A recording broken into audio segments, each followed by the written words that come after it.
आशुतोष जी हमारे साथ बने हुए हैं जो कि एडवोकेट हैं सुप्रीम कोर्ट में। सर ये बताइए, हमारे यहाँ अब देखिए, जबकि उत्तर प्रदेश की मैंने जैसे कि बात की और वहां की सरकार ने भी, अब योगी सरकार ने भी कड़ा कदम उठाया है, कई तरह के कानून, सख्त कानून बनाए हैं और आगे इंप्लीमेंट कराने की बात हो रही है। लेकिन अभी तक इस तरह की घटनाओं को लेकर चूंकि हम लंबे समय से सुन रहे हैं, बिहार हो, उत्तर प्रदेश हो, अलग अलग राज्य हो, पेपर लीक की घटनाएं सामने आ रही हैं, अभी तक हमारे यहाँ क्या प्रावधान रहा है? देखिए, ये कुछ स्टेट्स ने इसके ऊपर कानून बनाया था। जैसे अभी रिसेंटली हमने राजस्थान में भी देखा कि कानून बनाया गया और पेपर लीक की घटनाओं पे स्ट्रिक्ट से स्ट्रिक्ट सजा की जाए, इसके लिए प्रोविजंस लाए गए। लेकिन ऐसा नहीं है, इसके अलावा भी जो हमारा इंडियन पिनल कोड है उसके अंदर भी प्रोविजंस बने हुए थे और उस हिसाब से एफआईआर भी जो है रजिस्टर हो रहा था पहले भी, और पुलिस कार्रवाई कर रही थी। लेकिन मुझे लगता है कि इसको और इफेक्टिव वे में करने की जरूरत थी और इसीलिए जो अभी जो है सेंट्रल गवर्नमेंट ने जो पब्लिक एग्जामिनेशंस एक्ट अभी जो लाया है 2024 का, वो हालांकि फरवरी में हम जानते हैं कि 6 फरवरी को वो जो है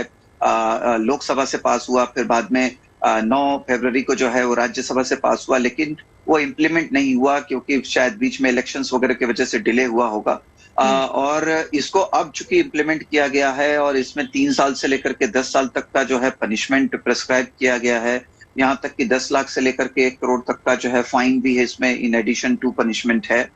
तो ये जो कानून लाया गया है, ये मुझे लगता है कि बहुत जरूरी था ताकि जो है डायरेक्ट जो है इमीडिएट कार्रवाई की जा सके। और देखिए कि इसमें जो पुलिस स्टेशंस हैं, जहां पर भी जो कंप्लेंट आता है स्टूडेंट्स का या उनके पेरेंट का कि इस तरह की कोई भी धांधली हुई है, तो जो सेक्शन 154 है क्रिमिनल प्रोसीजर कोड में, उसमें पुलिस का ये जो है बिल्कुल लायबिलिटी, रिस्पॉन्सिबिलिटी है पुलिस की कि उस पे जो है तुरंत एफआईआर रजिस्टर हो और तुरंत जो है कार्रवाई की जाए। देखिए, पहले तो मैं एक बात कहना चाहता हूं और जैन साहब को ललिता कुमारी का जजमेंट याद दिलाना चाहता हूं सुप्रीम कोर्ट का, जिसमें क्लियर कहा गया था कि अगर कोई भी व्यक्ति आपके पास कंप्लेंट लेकर के आता है कोई भी पुलिस स्टेशन में,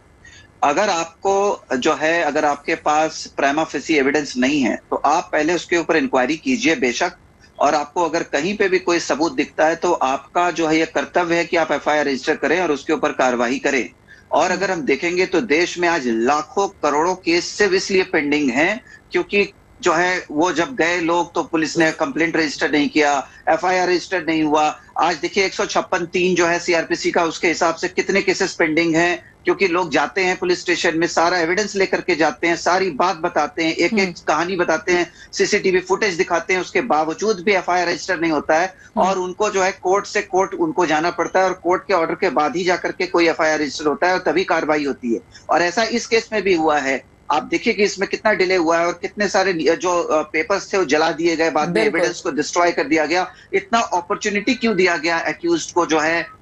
हर तरीके से अपने आप को बचाने के लिए, एविडेंस को डिस्ट्रॉय करने के लिए। जहां तक बड़े वकील खड़ा करना और बेल लेने की बात है, तो देखिए कोई भी बेल जो है वो कोर्ट देता है और कोर्ट मेरिट को देख करके देता है।